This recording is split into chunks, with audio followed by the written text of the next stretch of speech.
Listen up or run for cover.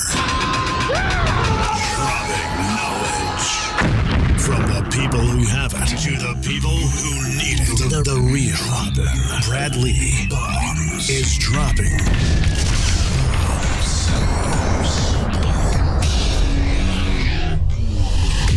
What it is, Bradley, back again with another episode of Dropping Bombs. Today in the studio, folks, I've got a real treat.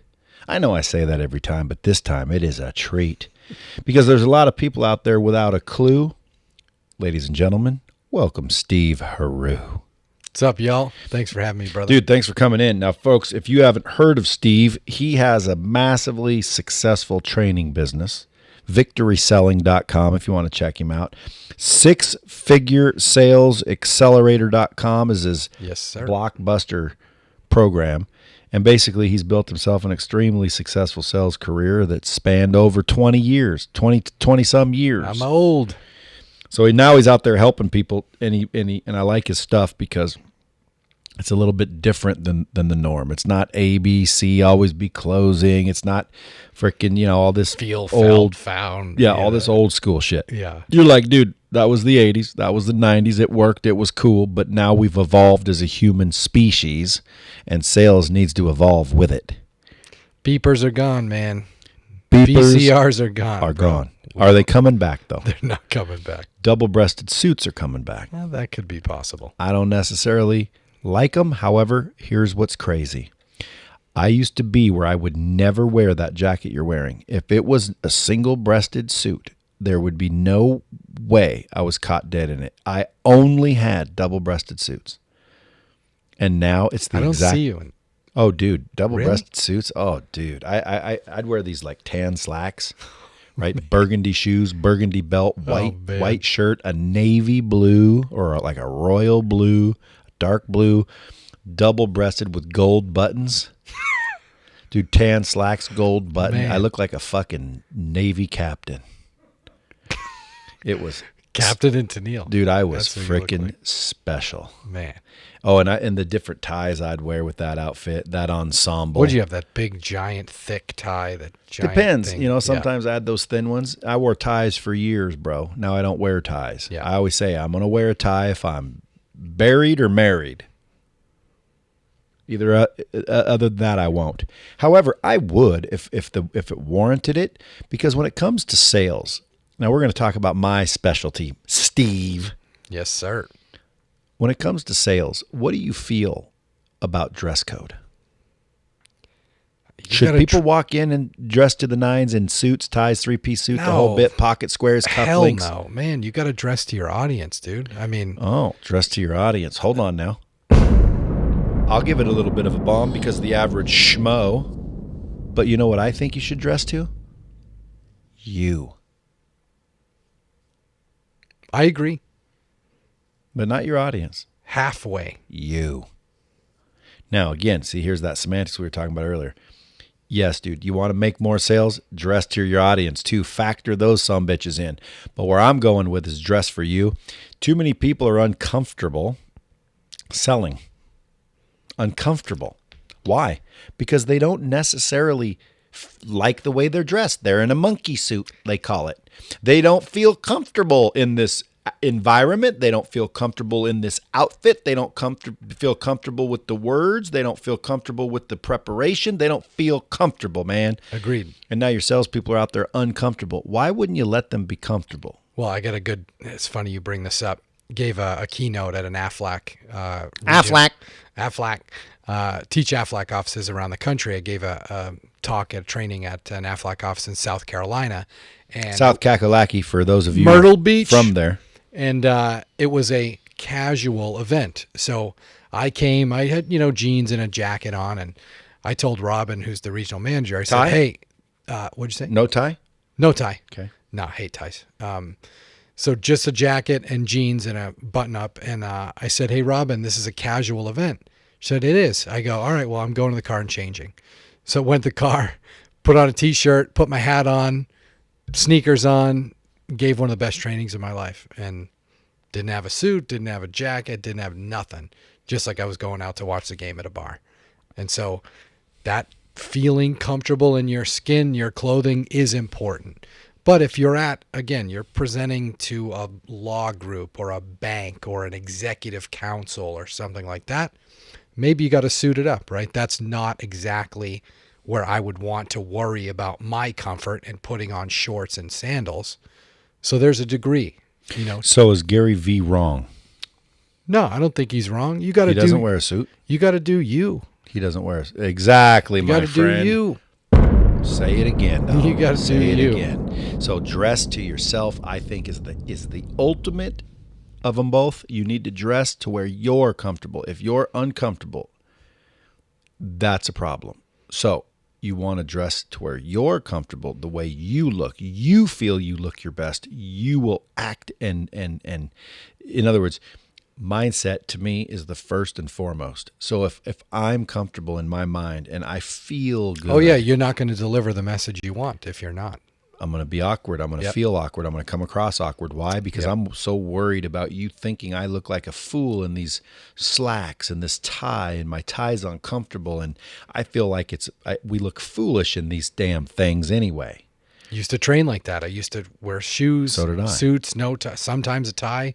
Now I wear sneakers and jeans and But a shirt. you know the difference? When I wore a suit and tie, I wanted to. For some reason back then, I thought a suit was the coolest fucking thing on earth. I measured success by how kick-ass you were dressed. I could see that. My early Cutco days were like that. I wanted the nice suit and Dude, I had cufflinks 19, 20 years when old. no one had cufflinks. I had monogram cuffs when no one had monogram cuffs. I had a pocket square when pocket squares weren't cool. I had pocket squares when they were called hankies. Handkerchiefs. You know what a handkerchief is? Yeah, my dad used to have one covered up in snot in his back pocket. Well, that's a true handkerchief. yeah, Yeah. that's what I'm talking about the hankies that are right here. Yeah. So when a lady sneezed or needed it, you'd pull it out and offer your handkerchief. Now they're called pocket squares. But anyway, long story short, I was dressed to the nines, tie, the whole bit. But I thought in my mind, I wanted to be. That's when I felt the best. That's when I felt the coolest. That's when I felt the most legit. And then I became legit, and I realized, doesn't matter, man. You the bring more value. legit you are, the more legit you are, the more secure you are, the more worth you are, the more value you Correct. value you bring yourself. value. Yes. Then that's when you can start saying, hey, I don't need a tie to make me valuable. I don't need a tie to fit in. So if I were going to go speak to a group of bankers, I would wear what I prefer and what I think looks nice, because the goal would be, hey, these are bankers. Show some respect. Look as nice as you can. Well, if nice as I can is a pair of sweats, well, then I'd wear a pair of sweats. But my nice isn't a pair of sweats. Right. My nice is a kick-ass jacket, pocket square, cufflinks, collared shirt, open, button-up, custom made, monograms, nice pair of frickin' jeans, nice pair of jeans, nice belt, nice shoes, nice socks. Socks are the new tie. That's what I would say is and a beautiful watch. I'm a watch guy. You have a beautiful watch, beautiful cufflinks, monogram shirt, French cuffs, pocket square, beautiful sport coat, kick-ass nice jeans. Everything's tailored, perfectly kick-ass shoes, just decked. To me, I can't look any better than that. Now, I do look fucking smashing in a tuxedo. Now, if you were giving, I can't wear a tuxedo to a meeting and look no, normal. but Otherwise, if you were dressed like that and you were giving a keynote to a group of contractors, I mean, they'd laugh you out of the room. what? Dressed like in a sport Yeah, coat? all your No, they never Hell laugh me out yeah, of the room, dude. and I dress like that a lot. I'm telling you, man, there's a degree of that audience that matters. You want to engage. You want them to respect you. You want them to connect. No, not in a speaking environment. Right? I would agree in a sales environment. Like if I wanted to sell the bastard something, but when I'm speaking to them, I'm dressed usually in jeans and a blazer and a button-up shirt. I don't usually go out in t-shirts. Yeah, and that's jeans. fine. And dude, no one's ever not liked it because again, I make it look cool. And I think deep down,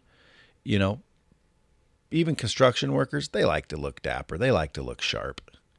Just like a tuxedo, dude. Like, dude, when you're in a full-blown tux, you look fucking cool. Of course, but you're not going to go to fucking Burger King on a date in a tuxedo. No, but when you walk in Burger King in a tux, you're the sharpest sumbitch in that Of course, building. yeah. Because, dude, there's nothing better than a tuxedo.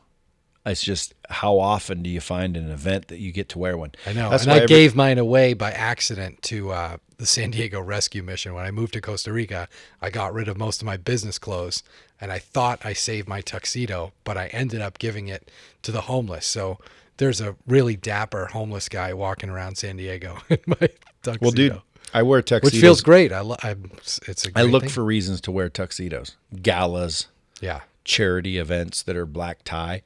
Every year I come over here to the governor's black tie, donate money, help kids, get a golf team, show up one evening in a tuxedo. It's a black tie. Why? It's cool. Oh, yeah. You're And then- Bond, man. You're Bond. And then for you a know what's night. crazy though? Everybody shows up in a various form of a tuxedo. Some of them Texas tuxedo, but most of them all tuxedos. I show up in a tuxedo, no tie. Why? Stand out. Be different. That's right, because It's I've you. decided when I reached a certain level, I'm going to only wear a tie if I'm married or buried. Because then, I don't care. You can put me in a tie if I'm dead. Okay, and if I'm dead and I'm in the coffin, go ahead, throw me in a tie. I don't really give a shit. I'm dead. Yeah, you're not going to know anyway. But married, that's a traditional thing. But guess what? If my wife was cool and said, hey, let's get married on the beach in linen, I'd be like, cool. Because I want to dress for myself. But I'm also a grown adult that factors in, right place, right time. There's, clothes are a little more than appropriate. Just like you don't want to walk around in a Speedo unless you're in Europe at some gay beach. Right? Or regular beach. Yeah, but you don't want to wear a fucking Speedo here in the United States on a normal beach. I've seen it, man. Yeah, not a gay flattering. beach here It's in the not U.S., flattering. you can Speedo it out. But if you're wearing a Speedo when everybody else is wearing board shorts, yeah, you're either real confident, which is a good thing, Yeah. or, you might want to consider board shorts at that particular beach, even though your favorite are Speedos, just the way it holds everything, the way it That's looks. dressing to your audience. The board shorts. Yeah. Yeah. I You're agree. proving my point. No, I agree 100% with it. But if you really love Speedos and you can own Speedos, I'd walk out Hey, straight do up it. in Speedos. I used to wear Speedos on a swim team, but when you're on a swim team, Speedos are Yeah. normal. Board shorts are crazy. That's dressing to your audience. Heroux, Yes, sir. I agree with you. Now, when it comes to first steps, you're a salesperson, you're making 50, 60 grand a year. The top person in your organization's making 120, 150. You can't seem to figure out how to get up there. What do you do? Number one, prepare. Put the time in. Because if you don't prepare to win before it's time for the game, you lose. And you look at a guy like Lamar Jackson, we talked about earlier. This guy is just electric for Killing the Ravens. it. Baltimore Ravens. He is just killing it. But this kid prepared for years, and everybody told him, man, bro, you can't play quarterback in the NFL.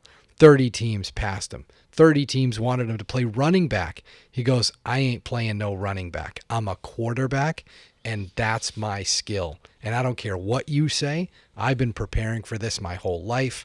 He spent last year working on his game. This guy's the first guy in, the last guy to leave. He doesn't have some like unbelievable, amazing arm, but he has brains. He's got moxie. He can run. I mean, this guy's Michael Vick and Drew Brees in one. I mean, that's how he's trending. But it was all preparation and belief that he could be great. And that's what I don't think a lot of 50, 60, 70K people have. They don't quite have that belief system. So how do they yet. fix it? Got to prepare. You got to practice. You got to build your skill set. Listen, you watch Netflix later. Watch YouTube later. DVR the game. Listen, your skill set, your opportunity to be successful, it's only here for a short time. If you want to be a lawyer, 7 years, $250K, 2,000 hours of study. Oh, and by the way, you might not pass the bar. You want to be a doctor, 10 years, 500 grand. That's a lot of time to put in to make 180, right? That's what doctors make, by the way, median 180. Yeah. But they put in 10 years. Yeah. Well, if you're of going to go, study. be an anesthesiologist. Salespeople want to put in 10 hours of going to an event over the weekend, right? Breaking some boards or jumping up and down in their chair. And then they think, oh, I'll make 175 Rubbing next year. each other. Yeah. It's just not. Who goes to those events where everybody has to rub each other You and hug gotta each other? put the time in. It's not get rich quick. Have you ever been to one of those where they like tell you to, get in groups of 3? I left the room. Get in groups of 3. I go to the bathroom. I do the same thing. Go to the I bathroom. literally do. Frankly. But they say get in groups of 3, and then everybody turn left, rub the person's shoulders in front of you. Guess what I do? I go to the bathroom. Yeah. I did it so many times. One time at a Tony Robbins event that like this one hippie dude, like next time we did it, because he does it all the time, some hippie dude poked his face between me and my buddy's shoulders who were sitting there, and he goes, "Are you guys going to participate or not?" And I said, "No, I got to go to the bathroom." But he knew I was saying it because I left every time. I'm not rubbing you, bro.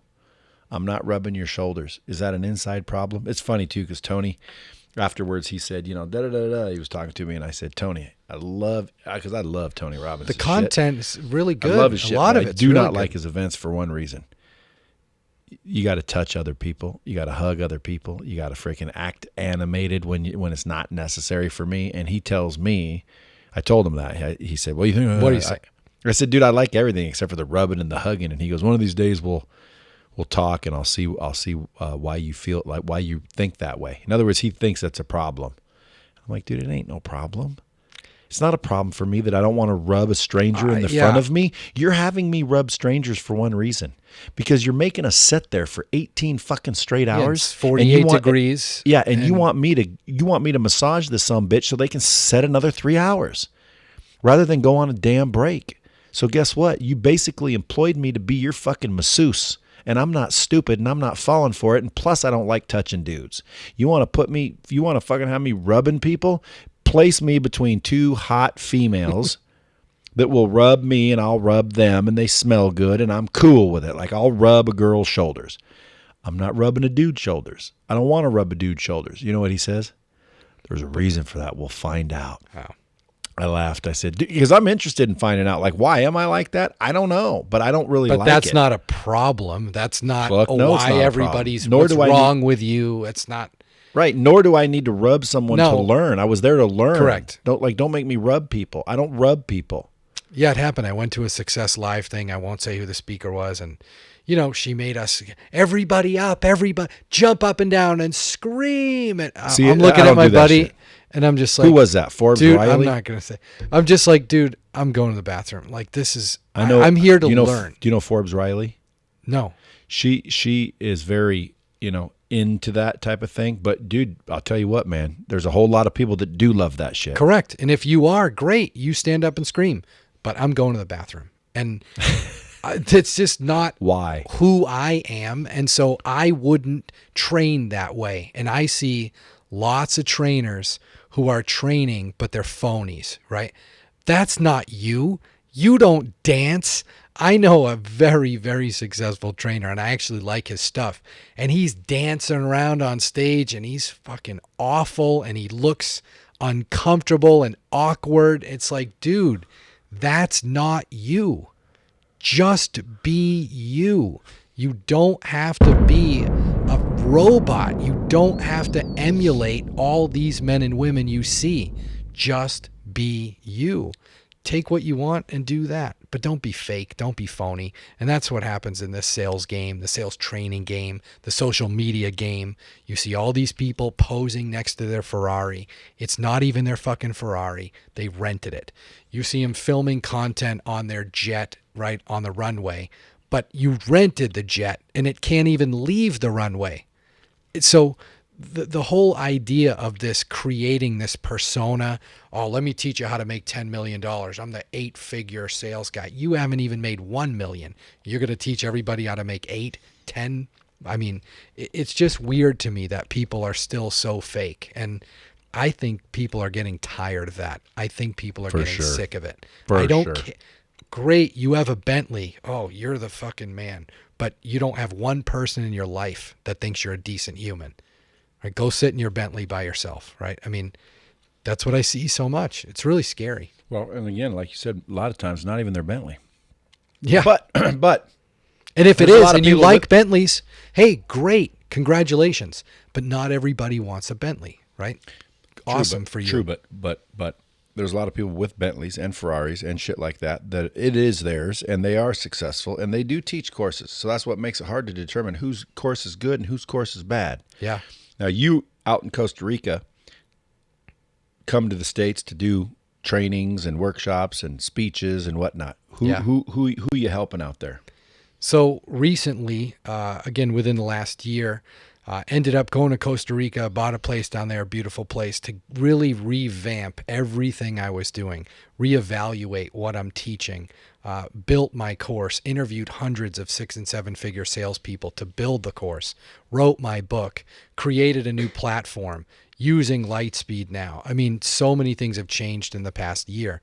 And coming back to the States, just moved back to San Diego about 10 days ago. It's just amazing that's being here. Something told me to come back, and I thought it was for business, but in reality, it was to fulfill one of my passions, which is helping veterans. And this happened probably 9 days ago. Walking downtown San Diego, I saw a homeless veteran.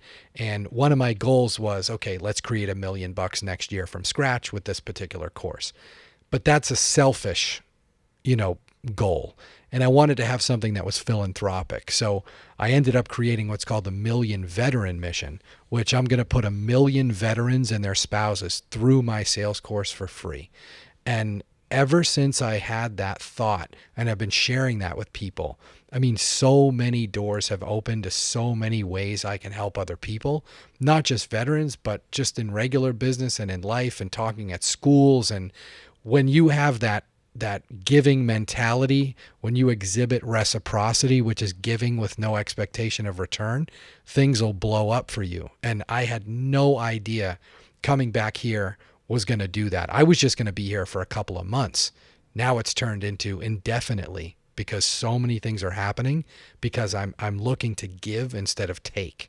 And that's something for you guys that are listening in sales. That's got to be your mentality. Give as much value as you can to your clients, your prospects, even if they don't buy from you right then and there. If you've given them value and you leave that meeting and they felt like it was worth their time, even though they didn't buy from you right then and there, not only will they be back, they might actually introduce you to somebody who's ready to buy now because you gave value without expecting a sale in return. So that's kind of what's happened the last couple of weeks. So name, like value, they give value. Name, like give them some tactical things that you can do that would be considered value. Yes. Yeah, something that's going to help them. Yeah, give me some ideas, because again, like sometimes if I'm sitting there, I'm a brand new salesman, I'm listening to you and I'm thinking, okay, I'll provide value. How do I provide value? Go up and tell them a joke. Like sometimes a joke could be value. Sometimes. Sure. At the wrong time, that could not be value. But at the end of the other times, there could be. So give them some tactical examples that you found as a successful salesperson and the ways you'd follow up with value.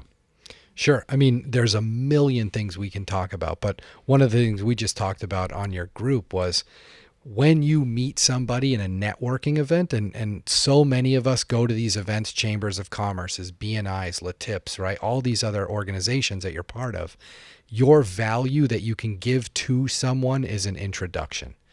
And introductions will build your business way beyond your wildest dreams.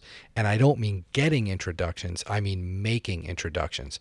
Because if you become the guy that anybody can call or gal and say, hey, Steve, I know you know everybody in town. Do you know a beekeeper? And I can say, hey, Brad, yeah, I know 2 of them.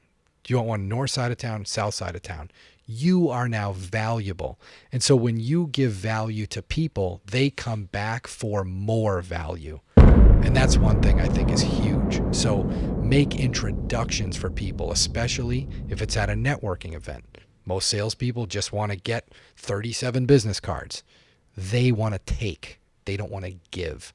So give people connections in your network, your circle of influence. Make an introduction for somebody who might be looking for a new piano teacher for their son.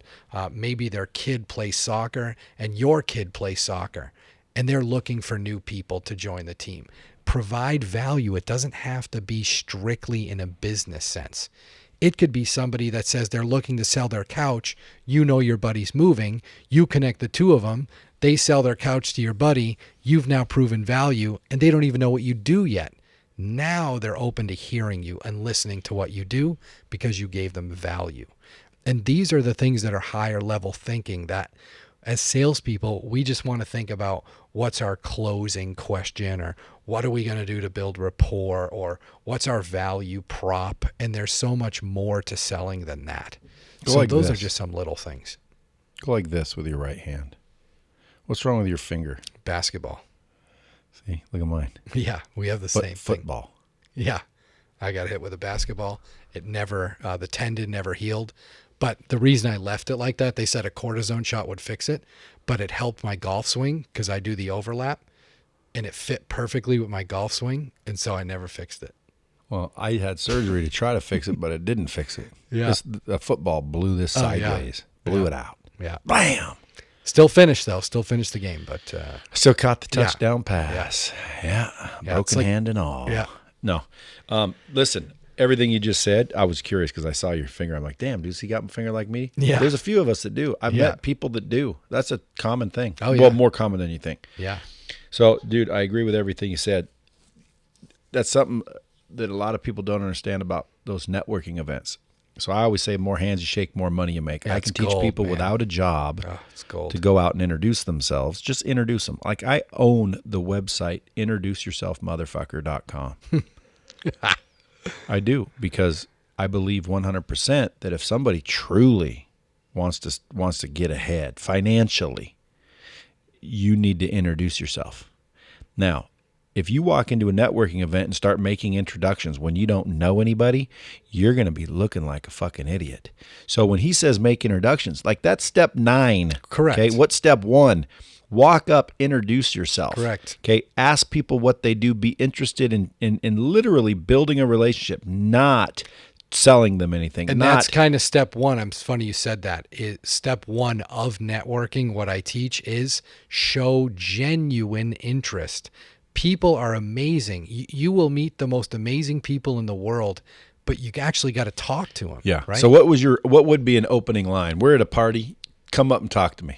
So let's walk up and say, "Hey, what's up, man? What's up, buddy? How you doing, brother? Good. I haven't seen you at this networking event before. I'm here twice a month. I'm one of the ambassadors actually with the chamber. Are you? I figured I'd introduce myself and say hi." Huh. I thought I was at a swingers convention. No, man. But if that's your thing, bro, hey, more power to you. Yeah. But a lot of times, dude, if you go to network, you're not the ambassador. You might be, but like, I break the ice like this. Instead of saying, "Hey, what do you do?" Because when people say, "What do you do?" Yeah, I never do that. When people say, "What do you do?" they're really saying, "What can you do for me?" Correct. So if I walked up to you at a thing, like, for example, a more interesting question than "What do you do?" because everybody says that. And I'm just giving you an example. I forget who told me this, but it's a good one. You walk up to somebody and you say, "Hey, how you doing? My name's Brad. Yours is?" You say, "Steve. Steve, let me ask you a question. What are you doing lately that's got you excited? What you doing lately that's really got your attention?" Because, dude, people love what they're passionate about. And when you give them an opportunity immediately to talk what they're passionate about, now you start to build that common ground, that rapport, that immediate connection, especially if there's a legitimate connection, meaning like, dude, you like fucking skydiving? I like fucking, dude, I just fucking jumped. Next thing you know, dude, you guys are talking about skydiving or surfing or whatever. And it's genuine because you asked, what are you passionate about? Steven, let me ask you a question. What are you passionate about? Nobody, and again, there's people out there that are very skilled at what I'm talking about. So people do it. But when I say nobody's doing that, I mean like the general population, they're not doing that. They walk into a networking event, believe it or not, half of them don't say anything to anybody. Correct. Or they're walking around trying to figure out who to talk to. Thirdly, they seem very awkward because they're not prepared. They haven't got their introduction down. Right. I say to people all the time, if you're a salesperson that you're not very good at introducing yourself, that's like a surgeon that's not very good at surgery. Correct. Like, dude, you have to introduce yourself. I know you disagree with the numbers game, but it's a numbers game. And it's that certainly. I mean, you're going to events, typically people fall into one of two categories. They're either the wallflower or they're the close talker, right, from Seinfeld. You know, in your you don't want right? the close talker, and you don't want stinky breath. Correct. So you got to be somewhere in the middle. And if I were not at a chamber event as an ambassador, it was just an event I didn't know. I went to one last night, it was a charity event. One of the guys next to me had a giant bowl of tater tots and like 15 wings. I had no idea who he was. He sat next to me. I'm like, you going to eat all that, bro? You want some help? You know, he just started talking. I goes, yeah, dude, take one. And I wasn't even really hungry. I was just kind of making a joke. Breaking the ice. That was our connection, right? Ended up introducing me to another military organization just because I said, dude, you going to eat all that? And when he said thanks, did you say, ain't no thang but a chicken wang? No, but that would have been appropriate. Other events, I've commented on people's clothing. So you're creating unique introductions, but for genuine. Yeah. Like if I remember this gentleman I met because he had a really nice royal blue jacket, and I'm like, dude, that's killer, man. Where'd you get that? He's like, oh, I have it custom made. I'm like, oh, I get my stuff custom made too. I wonder if we have the same. But I really did like the jacket. You can't be a phony. You can't go up to somebody that looks like a moron and say, hey, dude, I love those shoes, and you think they're hideous. Yeah, you can't be fake. Or don't try to be funny when you're not funny. I've seen Right. people walk up and try to be funny and they bomb. Like, Oh, dude, yeah, like that's not walk good. up, hey dude, Liberace called. He wants his jacket back. Yeah. And the guy's like, what's that? Yeah, you might get punched in the face. but it's like, dude, I mean, like maybe this is his favorite jacket. You just insulted him somehow. Yeah. Like, dude, if you're not, because I always use humor, but I guarantee it can get you in trouble. Oh, it's risky. Multiple times. Like, for example, somebody asked me one time, and whenever I quit saying this because my wife doesn't like it very much, but she was there. Anytime someone says, where are you from? And then I say, originally, and they say, yeah, I say my mother's vagina. Now, I think that's funny. Like, where are you from? Originally, yeah, my mother's vagina. Hey, we're from the same place. We got a connection. Like, that's funny to me. If you said it to me, I'd laugh. Why? Because that's funny, bro. That's funny. Originally, you are from your mom's vagina. But at the end of the day, I rolled up. They said, where are you from? I said, oh, originally? They said, yeah. I look at my wife. She looks at me like she rolls her eyes because she knows I'm about to say it. I say, my mom's vagina. Dude, this girl got so offended that I had said that she literally wanted her boyfriend to beat me up. She was literally offended. Well, that's again, I shouldn't have been trying to be funny because your funny may not be everybody's funny. Correct. If we're networking to build relationships, your first opening question should be something that gets them to talk about them. There's the lesson to write down. There's the bomb, folks. Introduce yourself, of course, and then ask them a question about them. So when someone says, where are you from? I could have said, originally I'm from Oregon. What about you? Now it's on them. And now all of a sudden I'm from Springfield. And now, again, more questions. Well, in my opinion, the person that's asking the questions is in control. Well, another good tip is when somebody asks you, you have your little intro and they say, hey, Brad, so what do? You never answer that question for two reasons. One, you want to show humility. You want to be polite. You want to let other people speak first. And that, of course, is a key to sales. So when somebody says, hey, Brad, what do? You say, what I do is boring, man. Tell me about what you do. Let them go first, right? Because you want to show that you're a listener, not a talker. But the second reason you do that is because if you're in sales, and we all know we're supposed to have an elevator pitch and so on, which, by the way, if you have one elevator pitch, that's like having one pitch as a pitcher. You will not get very far. You need to have multiple elevator pitches because you don't know who you're speaking with. So if you don't know that this person is the CEO, is the sales manager, is the receptionist, is the person's spouse, how could you possibly deliver an effective elevator pitch? I'm going to give a different elevator pitch if I'm speaking with a CEO than if I'm speaking with one of the first new salespeople in the group.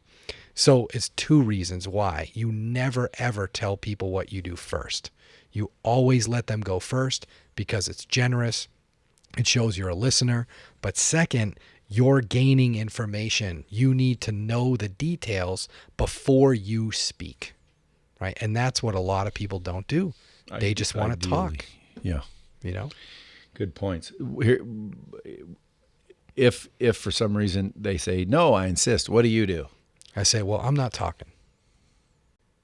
Well, that'd be a little awkward. Yeah. And they go, all right, fine, I'll tell you. Okay, here's another. But that never happens. Okay, well, right? here's one if it does. Like, for example, because again, I've never taught anyone, never tell them what you do. Here's what I do say. Not never, just second. Yeah, but again, and that's good. I'm going to try that. Yeah. I always try things, but I don't know because I've never really tried that. When someone says, Brad, what do you do? I train myself to hear one thing. What can you do for me? Now, if you answer the question, hey, Brad, what do you do? As if they said, what can you do for me? But you still can't answer that. Yes. You don't know anything about them. Well, it doesn't matter. It depends on what you do. So at the end of the day, like, for example, if you ask Brad, we're at a network, and you say, hey, what do you do? All I hear is, hey, what can you do for me? And when I hear that, I don't answer it the same. Oh, I sell cars. Oh, I sell furniture. Hey, I'm an insurance broker. Hey, I'm a jewelry. I'm a diamond specialist over at frickin' Harry Winston. Because that's what most people do. Hey, what do you do? I'm a sales trainer. Hey, what do you do? Hey, I help companies train their salespeople. Which that last one's even better than I'm a sales trainer. Why? Because when people say, what do you do? They're not really wanting to know that. What they really want to know is, what can you do for me? Correct. So let's say you sell insurance, and I say, what do you do?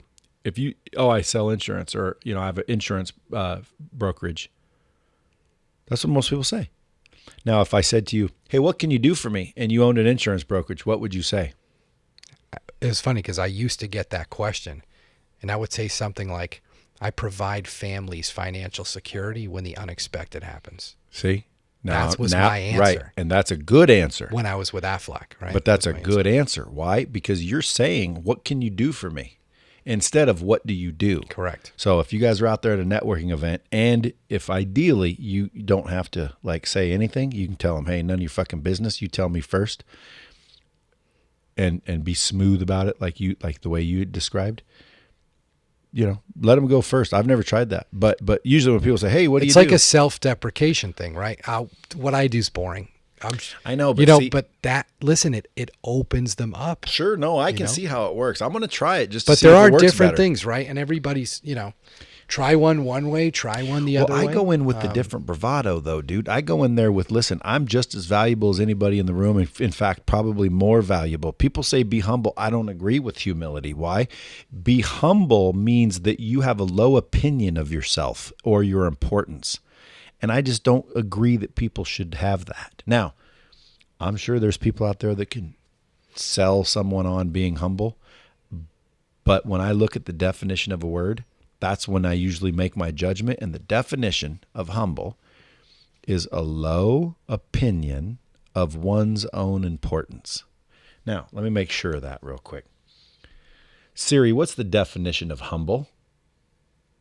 As an adjective, it means having or showing a modest or low estimate of one's own importance. Do you want to hear the next one? Sure. As an adjective, it means of low social, administrative, or political rank. Want to hear the next one? Sure. As an adjective, it means of a thing of modest pretensions or dimensions. Do Do you want to hear the last one? Might as well, sure. Might as well. As a verb, it means lower someone in dignity or importance. See, lower. It's someone who's not worth anything, and it's someone who's of low importance, or it's not thinking that you're very important. See, I teach against that, dude. I don't like. I mean, dude, I've always heard be humble. I don't think you should. I think you should value yourself. I think you should walk into a room realizing one thing: your value to other people in that room is extreme. It's not arrogant. It's confident. It's secure. And then when you walk into somebody knowing I can help this person, right? I think you have a different air about you. I think people find you more interesting. I think people find you more confident and secure. And to me, that's interesting because I walk up to people when people walk up and as soon as they say, hey, how are you, sir? I say, hey, how you doing? What's your name? And I can tell like amateurs, what do you do? They don't ask very good questions either, but there's also slick some bitches, right? They'll roll in there and dude, they get you laughing. They break the ice like you did. They're clever. They're a little more creative with the way they start a conversation. Those are a little more skilled networkers. But there's people that are skilled at networking and then skilled at introducing themselves. Right. And the whole point I'm making is you want to make money? Learn to introduce yourself. Master introducing yourself. Be ready to introduce yourself. And with that introduction comes, 10 different ways of doing it. Like you said, don't have one ways. Yeah, right? yeah. So anyway, dude, I like your approach, man. And you've made a lot of loot this way. Right now, by the way, folks, if you want to check him out, go to victoryselling.com or go check out his shit on Instagram at the Steve Heroux, Heroux. I was going to say Heroux, Steve Heroux. And check it out because you're dropping knowledge left and right for free out there, even though you do get paid to come in and help companies just literally transform their sales teams. Yes, sir. And you do it by giving them first some assessment that literally shows you the DNA of your salespeople because a lot of salespeople are in the wrong seat, even though they're in sales. Literally. The type of sales, the type of things, the type of strengths. You map those strengths and just literally show people how to improve drastically. It was a life-altering conversation that really introduced me to using these evaluations or assessments because we've all been used to seeing the DISC and the Myers-Briggs and 360s and PI and they have their use for certain things, but they're 0% scientifically viable when it comes to determining somebody's success in sales. The equivalent, you shake up a magic 8-ball. I mean, that's literally the scientific equivalent. So I came across a gentleman that has been a sales trainer for 25 years and has been using these tools for 20 of them. And when I saw what these evaluations did, because I took it, I was floored. I would have paid $50,000 for this information 20 years ago because I didn't know the internal workings of my emotions, my self-limiting beliefs, my sales DNA that was holding me back from becoming more successful. And so after we take a look at what's really driving or preventing the effectiveness of a team's salespeople, then and only then can we fix it. And the best analogy I can give you, you screw up your knee playing basketball, you can't walk. You go to the doctor. Doctor looks at you. She doesn't ask you any questions. She doesn't touch you. She doesn't do an MRI and says, Brad, I'll see you for surgery tomorrow at 7. I mean, you'd run out the door and go to another doctor. But that's what 95% of sales trainers do. Yep. They're not interested in what's wrong. They don't ask and they don't care. They just want to give you their diagnosis. Here's my way, and this is going to fix everything. And they have no idea what's going on culturally with the sales team, individually with each person, their thoughts, emotions, beliefs, ideas, strategies. They don't talk to the sales manager to talk about their coaching styles, how they inspire their team. Do they motivate their team? Do they even know what motivates each salesperson? Are they even equipped to do No, it? they're not. And that's why we do this kind of sales MRI, right, of the sales team before we ever do a training for a company, because we got to let them know, here's what we found. Here's what we see as improvement areas. Here's where Johnny really needs help. Here's where Angela's killing it. We need to get her in front of more people. And so we're helping them even decide, well, are people even in the same roles, right? You've got a 5'8" guy playing center, and you got a 7'1" guy playing point guard. There's a reason, right? People are in the right roles or in the wrong roles, and we've got to find that out first. And so that's how we're able to transform these sales teams in a relatively short time. And nobody does anything like that because they just don't want to prepare. They don't want to take the time. And we do take a lot of time looking over every single aspect of what's holding these companies back. And it's really the only fair way we can see doing it to deliver the proper training. And that's why Lightspeed is so freaking incredible, because now building my platform of delivery of training on Lightspeed, I can customize it. I mean, down to the individual salesperson. And I've built all my training and all my lessons on what we find out from these evaluations, from these MRIs or DNA tests. We know exactly what Johnny, Mike, Davey, and Susie need, but they're all different things. So we can teach them separately inside of Lightspeed, which is just an incredible, tool. Well, thank you. Yeah. So it's just crazy, man. As an analogy, it's like if you were a doctor, you're taking blood panels, Yeah. you're taking semen samples, you're taking every kind of sample, Everything. and you're going to give them a full once over before you subscribe or prescribe any medicine, any Yep. surgeries. And then once you see what everybody's doing individually, you've now got the ability to go in and help people based on who they are and where they're at, rather than just one size fits all. Yep. Can't just say, here's 2 Advil for everybody. Powerful, kids. Powerful.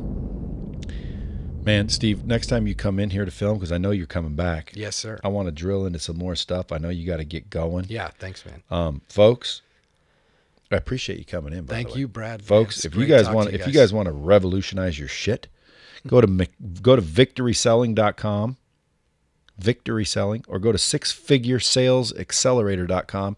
And I'm telling you right now, what you see and learn there is probably going to help you out. And if not, man, share this shit with somebody else, because maybe it's not for you. Maybe you're not in sales. Maybe you don't want to make more money. Maybe you don't want to see what's been holding you back. Maybe you don't want to take a little assessment and learn more about yourself or your sales team and how to freaking literally 3x your revenues in the next 30, 60, 90 days from a freaking magician. You're like a magician from what they say. You're like a magician. I'd like to think so. You go in there and miraculously turn shit around. But in your opinion, it's like, no, you're just Basics. diagnosing them correctly. Yep. Diagnosing them correctly. Yep, just the basics, man. Folks, remember, we get 7 billion downloads an episode, but there's 16 people in Somalia that are not listening. So if you could share this with everybody you know, go rate and review the podcast so it shoots up the charts even more so. More and more people will hear us, because my goal is to get every single person on earth to hear this podcast at least once. So do your part if you're finding value. Go out and share, rate, and review. And like always, kids, until next time, keep it real.